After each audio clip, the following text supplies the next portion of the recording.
Hi YouTube, welcome to another edition of Horror Hands, and for this video I'm going to go through some horror sequels that completely changed in tone from their original predecessors. And we'll let you know whether I think that worked well or whether that was to their detriment.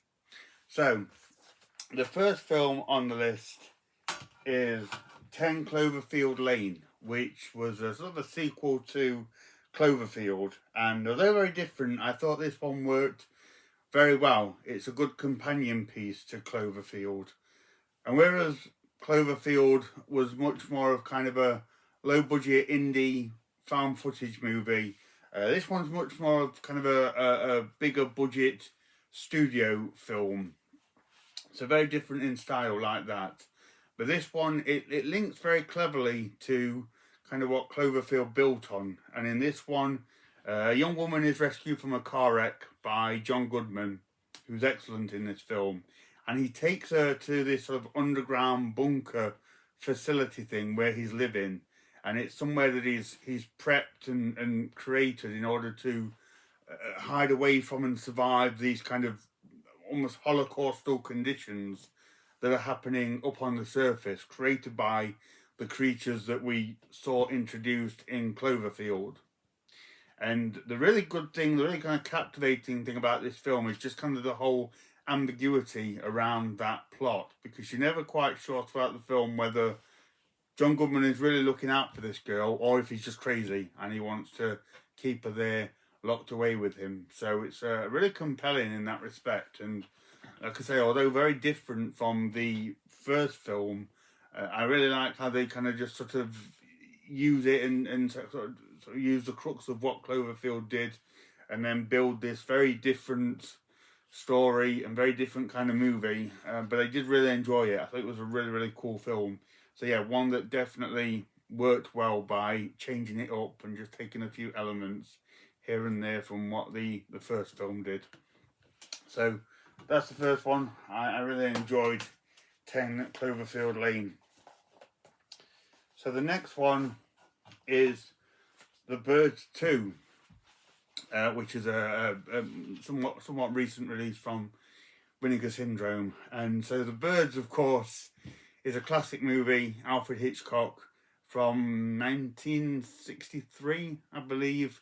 This one is from about 1994, and it's much more kind of like a TV movie. It feels a bit more like a daytime soap. So of course the tone is going to be completely different. It always was if you make a film with such a long time in between. But although, like I say, this does feel more like a daytime drama at times, I did quite like The Birds too. I was pleasantly surprised by how much I enjoyed this one. It's pretty undemanding stuff. Of course, it's not going to be a cinematic Alfred Hitchcock classic. He has nothing to do with this one, of course.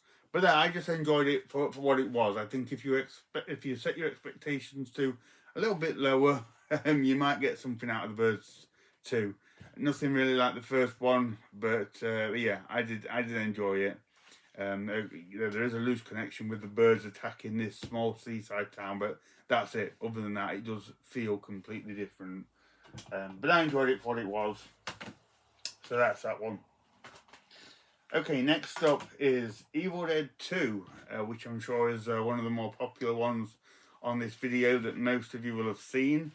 And so Evil Dead 1 was a bit more of a, I guess, a serious affair. It was a bit slapstick in places, but pretty much it's a pretty full-on horror film. Very gory, very violent, you know, demons coming at you all the time, and it just had that kind of video nasty-esque sort of unpleasantness to it. Whereas Evil Dead 2, they kind of do up the parody aspect. It becomes a bit more visually funny in places, with Bruce Campbell being thrown around and falling off his chair and sort of coming into a bit more of the comedic Ash role, which I enjoy. I really like what they do with Evil Dead 2. I think it's kind of a bit of best of both worlds. They took some of the gore and violence and the creature aspect from the first one, and then kind of just hammed it up a little bit and made it a bit more funnier and a bit more slapstick in places. It doesn't do it too much. I think they got the balance right, and it makes for a very entertaining film. But yeah, definitely different from the first one. So I wanted to include that one on the list. The next one, this is a good example of this kind of thing, and this is the Howling 2. So again, the first film, The Howling, serious film. You know, it had a few sort of kind of hammy moments in it, and you know the werewolf effects and things. But it's a serious film, and it's actually pretty dark, especially the first half of the film when Dee Wallace is going after that serial killer and all that business. You know, pretty dark movie, but always kind of played it straight. Whereas The Howling 2 is much more of sort of the quintessential 80s kind of elements to it. So this one sort of follows a sort of a leather-clad biker gang, features a heavy metal soundtrack, ups the humour a bit more, and has Christopher Lee in it, wearing these kind of futuristic sunglasses. So hopefully you get the point, you get the picture that I'm painting. Very, very different movie, completely from The Howling. Sort of a sequel in name and werewolf only, to be honest. Other than that, it's a completely different film.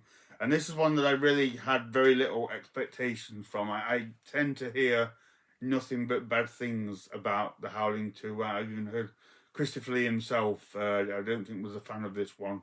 But when I watched it, I really liked it. This is the kind of silly 80s movie that I go for with the, like I say, the heavy metal and the 80s creature effects, and just kind of the sort of take your brain out entertainment. If you like that kind of thing, definitely check out The Howling 2. It's a really fun film in that respect. Just don't expect any kind of serious cohesional link to The Howling. There's nothing there. But a fun film nonetheless. So that's that one. Next one, and this is almost sort of the same as what The Howling 2 did, but just with a different film. This is Pet Sematary 2, with the first film being a very, very dark movie. You know, the young child being killed and then coming back and being a bit sinister. Scary film, and that kid in it was really creepy. Pet Sematary 2 really does kind of lead on, again, that more fun kind of 80s feel. Again, it brings out the humour a bit more. It's crazy in some places.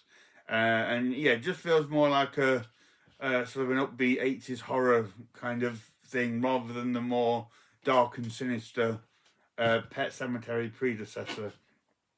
Clancy Brown is in this one. I always enjoy seeing him in anything, and he becomes I can't know what happens when he gets killed and then buried in the pet cemetery, and he comes back, but his character is just hilarious.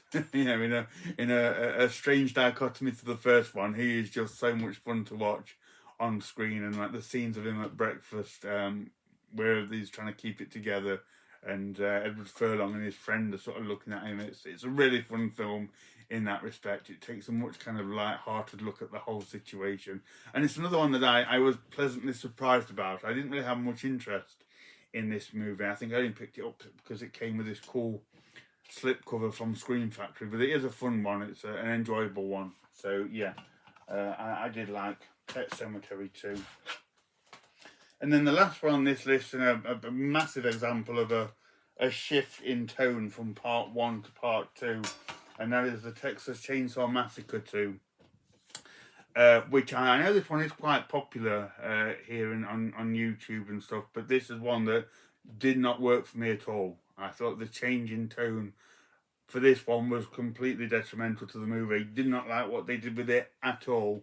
So in this one, this becomes way more comical and slapstick, and just sort of like playful, and yeah, none of the things that work for me for a Texas Chainsaw Massacre film, especially because of the nature of the first one and kind of the low budget griminess of it, the way it just sort of came at you and sort of assaulted your senses, and it just felt so legitimately kind of grimy and creepy and horrible. And this one kind of comes along, and it's clearly a studio movie. Leatherface looks completely different. His mask's changed. and they just turned the whole thing into a bit of a parody, and it did not work for me at all.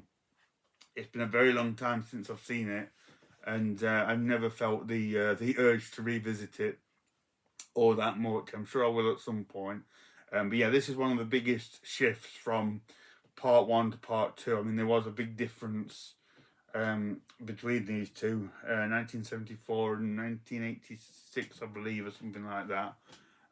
So yeah, you know, you also can get a bit of difference. But yeah, I really did not like with how much they changed this one. So yeah, that's a few part twos that I think really sort of changed it up. Let me know what you think of that, guys. Let me know if you agree with any of that, and let me know if there's any out there that you thought were a big difference from the first film. I'd be really interested to know. So thank you very much for watching, and stay tuned for more videos.